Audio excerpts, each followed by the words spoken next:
변화의 시작이란 제목으로 오늘 하나님의 말씀을 나누겠습니다. 저는 학부에서도 역사를 이제 공부를 했습니다. 그래서 역사만 한 20년을 학부부터 계속 공부를 했던 것 같습니다. 근데 그때 중미 출신의 우리 교수님 한 분을 만나서 이 중무에 있었던 혁명을 공부했던 적이 있습니다. 모든 역사가 다 재미가 있죠. 뭐 중국사도 재밌었고 서양사, 인리 다 흥미롭고 재미있었지만 의외로 이 중미의 역사가 저에겐 굉장히 신선하게 다가오고 흥미롭게 다가왔습니다. 그때만 해도 이 체 게바라라고 하는 이 쿠바의 혁명가가 우리나라에 잘 알려지기, 물론 아는 사람들은 다 알고 있었지만 그렇게 많이 이렇게 모든 평범한 사람들에게까지 알려지기 전이었던 것 같습니다. 그분의 이 전기를 읽으면서 굉장히 어린 나이에 제가 이렇게 좀 피가 끓는 듯한 느낌을 받은 적도 있고, 혁명의 역사를 보면서 혁명이라는 것이 굉장히 무엇인가 많이 고민을 했던 적도 있었던 것 같습니다. 이 혁명의 프로파간다는 마치 혁명이 가장 위대하고 아름다운 것인 것처럼 선전하지만 혁명의 뒷면에는 수많은 사람들의 희생자들의 눈물과 피가 흐르고 있다는 것을 우리가 역사를 통해서 보게 됩니다. 혁명이 갖고 있는 정의가 있습니다. 혁명의 정의가 뭐냐면 사회 모든 곳에서의 급진적인 변화, 이것이 이제 혁명의 정의입니다. 근데 역사의 혁명을 보면 급진적인 변화를 이끌어내기 위해서 사실 누군가를 죽이고 몰살하든지 아니면 어떠한 계급을 무너뜨리고, 혁명의 주도자들은 뭐 그가 농민이 되었던 노동자가 되었던 선비가 되었던 그 전보다 더한 폭군이 되어서 독재하고 시민들의 자유와 권리를 억압하는 일들을 서슴지 않고 했다는 것을 우리 역사에서 봅니다. 오늘 말씀은 하나님께서 이 세상에서 가장 큰 변화를 이끌어내시기 위해서 우리 가운데 폭군이 아니라 겸손의 왕, 우리를 참으로 변화시킬 수 있는 진정한 왕이신 예수 그리스도를 보내주셨다는 이야기입니다. 할렐루야. 예수님은 이 땅의 변화의 중심으로 오셨습니다. 근데 이 변화는 부자를 죽여야 한다는 그런 변화가 아니라 전혀 다른 차원의 변화였습니다. 가난한 자가 복이 있기 위해서 부자들의 돈을 다 뺏자, 부자들은 다 나쁜 놈이야, 다 죽어야 해, 그들이 갖고 있는 모든 소유는 뺏어서 가난한 사람들에게 나눠줘야 해가 아니라, 예수님의 말씀은 가난한 자가 복이 있다라는 변화입니다. 핍박받는 자가 핍박하던 자를 다시 고문하고 그들을 해치는 그런 변화가 아니라 핍박받는 자들에게 위로하시고 새 힘을 주시는 변화였습니다. 옥에 갇힌 것이 실패가 아니라 옥 안에서도 거룩하고 복된 삶을 살 수 있다라는 것을, 또한 성령의 능력으로 옥문을 열 수 있다라는 것을 주님께서는 보게 하셨습니다. 예수님의 그 모든 변화 사역의 시작이 바로 이 요한복음에 나오는 가나의 혼인잔치입니다. 이 가나의 혼인잔치는 다른 복음서에 나오지 않는 굉장히 요한복음적인 사건입니다. 하지만 이게 마가복음의 시작과 마태복음의 시작과 별반 다르지 않습니다. 제가 이렇게 말씀의 시작을 다시 한번 살펴보니까 특별히 마가복음은 병든 자가 낫고 귀신이 쫓겨나는 그런 사건들로 시작을 하고 있습니다. 그럼 그것이 궁극적으로 말하는 것이 무엇일까요? 변화입니다. 예수님께서 오시면 우리 삶 가운데 놀라운 변화가 있다는 것을 성경은 보여주고 있습니다. 그래서 귀신이 쫓겨나든지 병이 낫든지 물이 포도주가 되든지 이 모든 것 안에는 오직 주님만이 주실 수 있는 변화, 혁명이 아니라 구원이 우리 안에 임했다는 것을 보여주고 있습니다. 그래서 우리는 예수 그리스도를 통해서 이 땅에 혁명을 일으키는 것이 아니라 구원의 역사를 시작하는 것입니다. 기독교는 혁명을 이끄는 주체가 아니라 예수 그리스도를 잘 믿는 주님의 백성들이 되어야 할 줄로 믿습니다. 우리가 참 변화를 원한다면 누구를 죽여서 해결할 것이 아니라 누구를 몰살하고 어떠한 계급을 없애는 것이 아니라 예수 그리스도를 바로 믿어서 이 땅 가운데 참된 변화를 가져와야 할 줄로 믿습니다. 이 포도주를 변화시키는 장면은 우리에게 굉장히 친숙한 장면입니다. 세상의 기쁨에는, 우리 세상의 잔치에는 언젠가는 우리가 갖고 있는 것이 떨어지는 날이 오게 되어 있습니다. 시간의 문제죠. 그게 포도주가 되었던, 육신의 쾌락이 되었던, 돈이 되었던, 권력이 되었던, 쓰다 보면 언젠간 떨어지게 되어 있습니다. 제가 이제 바닥에 대한 말씀을 오랫동안 드리면서 언젠가 우리의 자원은 바닥이 난다라는 말씀을 드린 적이 있습니다. 여러분, 우리 삶의 모든 자원들은, 이 잔치 가운데 쓰임 받는 것들은 바닥을 만나게 되어 있는데, 여기서 예수님은 우리가 전혀 예상하지 못했던 물이 바로 포도주가 되게 하셨습니다. 예수님께서 이 변화를 여러분 어떻게 일으키십니까? 누군가의 것을 빼앗아 와서, 저 집은 포도주가 많다, 저 집은 나쁜 집이다, 가져와라 라고 해서 빼앗아서 우리에게 주신 것이 아닙니다.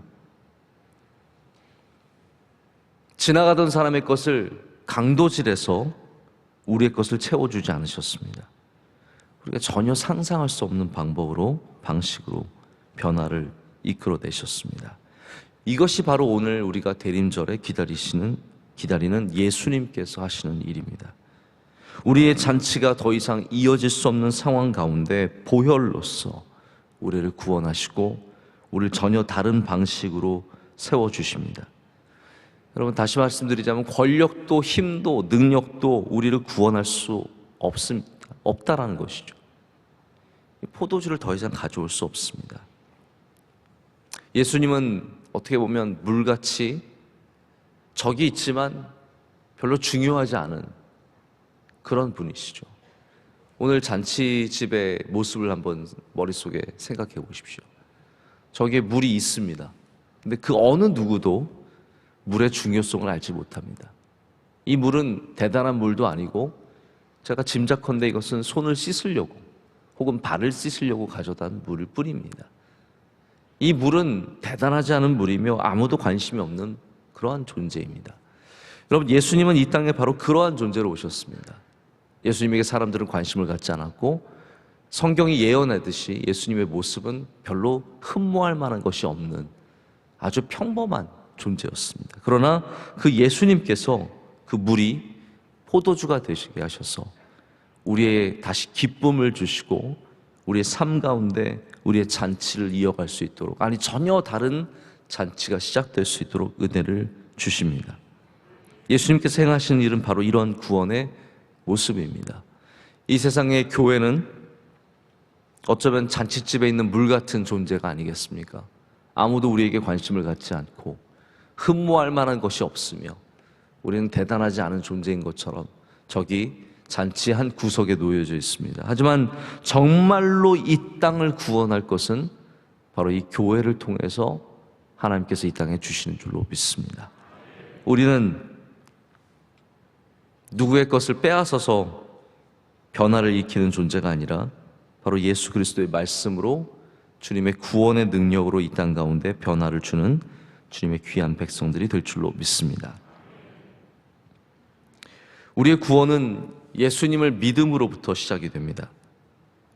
오늘 이 잔치집의 혁명은 하인들이 예수님의 말씀을 듣고 예수님의 말씀을 순종함으로써 시작이 되었습니다.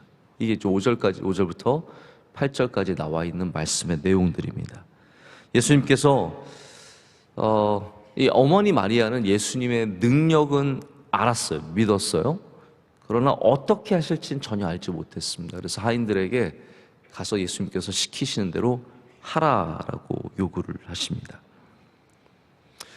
우리는 우리의 삶의 변화가 어떻게 일어날지 전혀 알 수 없습니다.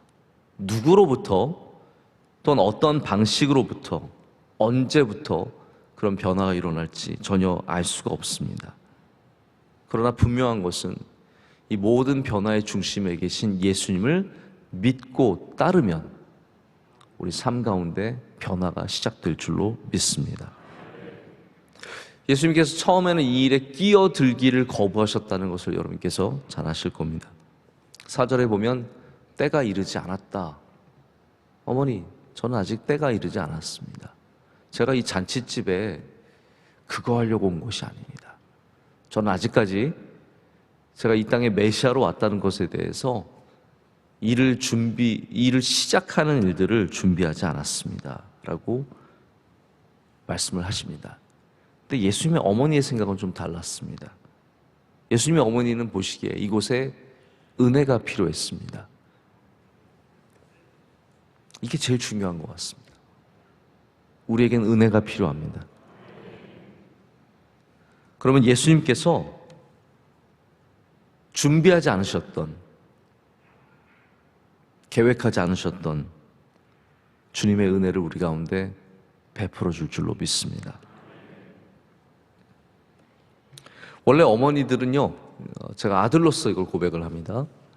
어머니들은 마음을 먹으시면 아들이 뭐라고 해도 하십니다. 그걸 저는 많이 경험을 해봤습니다. 이제 어머니 집에 가서 밥을 먹잖아요. 밥을 먹는데 제가 국이 맛있었어요. 국을 다 먹었어요. 밥이 맛있어서 밥을 다 먹었어요. 된장찌개, 저희 어머니 된장찌개 정말 맛있습니다. 된장을 다 먹었어요. 그럼 어머니가 더 갖다 줄까? 그래요.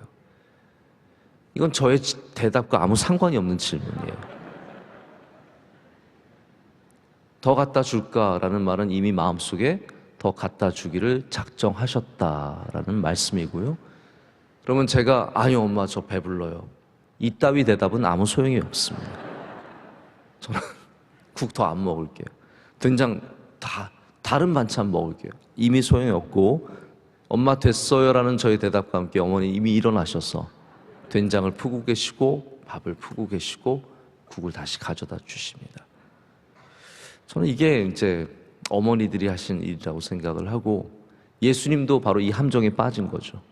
오늘 제가 이 말씀을 보니까 예수님 분명히 제가 때가 되지 않았습니다라고 하는데 어머니는 점점점이에요. 아무 대답이 없으시고 이미 예수님은 이 일을 시작하셨습니다. 이 말씀이 무슨 말씀이겠습니까? 어머니는 이미 확고하시고 예수님은 그런 어머니를 보면서 요한복음에 보면 이제 끝까지 지금부터 이제 예수님과 어머니의 얘기는 안 나옵니다. 그런데 마지막에 어머니를 부탁하는 말씀이 나오죠. 예수님과 어머니의 관계가 굉장히 친밀했다는 것을 우리가 짐작해 볼 수 있게 되는데 예수님은 그 어머님의 말씀 때문에 일을 시작하십니다. 여러분 이게 무슨 말씀일까요? 예수님에게는 때가 아직 이르지 않았는데 어머니의 간청을 이기지 못하고 변화를 시작하십니다. 이제 카톨릭은 그래서 성모에게 기도합니다. 저는 그게 참 이해가 안 되는데 그분들의 신학은 이거예요. 여기 보면은 어머니가 간청하면 예수님이 들어주시잖아요. 그러니까 성모에게 간청해서 성모가 예수님께 간청하는 그런 어떤 신학적인 구도를 갖고 있는 것 같아요. 우리는 편해요. 왜냐하면 예수님께서 우리의 기도를 들어주시니까요. 우리의 간구와 기도는 하나님의 때를 움직이는 힘을 갖고 있습니다. 하나님은 아직 때가 이르지 않았다라고 말씀하셔도 우리가 하나님께 간구하면, 간청하면 변화의 때가 시작된다라는 말입니다. 우리의 삶에 있는 중요한 일들에는 반드시 하나님의 때라고 하는 이 중요한 연결고리가 있습니다. 그러니까 아무리 중요하고 아무리 귀해도 하나님의 때가 이르지 않으면 우리 가운데 응답이 없죠. 그러나 오늘 말씀은 그러한 때조차 예수님께서 간청 가운데 당겨서 더 서둘러서 일을 하실 수 있다는 것을 보여주고 있습니다. 아니 성경을 그것을 얘기하지 않기를 원했다면 이 부분이 나오지 않았을 겁니다. 하지만 성경은 분명히 우리에게 그것을 알려주기를 원하는 겁니다. 할렐루야. 하나님의 때가, 정한 때가 있으시지만 또한 우리가 간구하고 간청할 때 하나님께서는 우리를 위해서 변화를 시작하시는 분이 되신다라는 거죠. 오늘 여러분에게 그러한 복된 하루가 되시기를 축복합니다. 하나님의 은혜의 때가 우리 가운데 임하기를 원합니다. 여러분이 간구하고 간청하고 주님을 붙잡으시면 주님께서 반드시 우리 기도 가운데 응답해 주셔서 우리 삶의 놀라운 변화, 구원의 역사를 시작하게 되실 줄로 믿습니다. 제가 한국에서 좀 살아보니까 한국에서는 변화를 어떤 변화의 내용보다는 누가 그것을 주도하는지 사람에게 굉장히 집중하는 경우가 많은 것 같습니다. 정치인들도 변화의 내용이 그렇게 중요한 거라고 생각하는 것 같지는 않습니다. 내가 변화를 일으킬 수 있는 사람이다. 이거에 굉장히 집중해서 어필을 하고 그것을 통해서 뭔가 표를 얻고자 하는 마음도 많이 있는 것 같습니다. 그러다 보니까 내가 변화를 일으키는 사람인 것만 강조하고 그 변화가 정말 우리에게 긍정적으로 또한 발전적으로 영향을 미치는 것에 대해서는 별로 큰 관심이 없다라는 안타까운 생각이 있습니다. 이게 결국은 우리가 말하는 포퓰리즘이라고 하는 것의 발단이 바로 이러한 모습인 것 같습니다. 포퓰리즘이 뭡니까? 너를 위해 좋은 걸 줄게. 내가 줄 수 있어. 나만이 그걸 할 수 있고 내가 좋은 변화를 일으킬 수 있다는 것이지만 그것이 결국 나라나 어떤 조직이나 발전적으로 이끌지 못한다는 것을 많이 보게 됩니다. 여러분, 우리는 혁명을 이끄는 지도자가 아니라 좋은 지도자가 필요합니다. 오늘 말씀에는 예수님께서 바로 그러한 우리 가운데 혁명을 주시는 분이 아니라 은혜를 베풀어 주시는 분이심을 보여주고 있습니다. 예수님은 특별히 이 잔치의 주인공이 되는 것을 거부하십니다. 9절에 보면은 연회장이 이 물로 된 포도주를 맛보고도 어디서 났는지 알지 못했다라고 적고 있습니다. 신랑도 알지 못했고 신부도 알지 못했고 오늘 말씀에는 오직 하인들만, 왜 이 사람들만 알았을까요? 예수님의 오심도 목자들만, 동방박사들만, 아주 극소수만 알게 된 것처럼 오늘의 사건도 하인들만 알게 됩니다. 왜냐하면 예수님께서 철저하게 이것을 잘난 사람들에게는 감추시기 때문입니다. 이 온 우주에 가장 큰 변화를 주신 예수님은 힘을 갖고 왕이 되는 것을 거부하셨습니다. 모든 사람들이 주님을 알기를 원했고 따르기를 원했지만 주님께서는 늘 피하셨습니다. 왜냐하면 그렇게 되면 결국은 다 폭군이 되는 것을 주님께서 너무나 잘 아시기 때문입니다. 그래서 주님은 왕이 되시지 않으셨고 가장 낮은 모습으로 우리를 위해서 죽으셨습니다. 그것이 성경의 이야기인 줄로 믿습니다. 오늘 우리는 다시 한번 모든 변화의 주인공이 되시는 예수님을 우리의 삶의 잔치에 모시기를 원합니다. 여러분, 누구를 여러분의 삶의 잔치에 오늘 모시겠습니까? 여러분의 이 귀한 삶에 누구를 모시고 가면 우리는 진정한 변화를 맛보며 그곳에서 가장 세상에서 맛있는 것을 맛보게 되겠습니까? 예수님입니다. 오늘 여러분, 우리의 빛이 되신 예수님과 동행하시고 그 빛을 기다리시고 그 빛을 여러분의 삶 가운데 모시는 복된 하루가 되시기를 축복합니다. 기도하시겠습니다.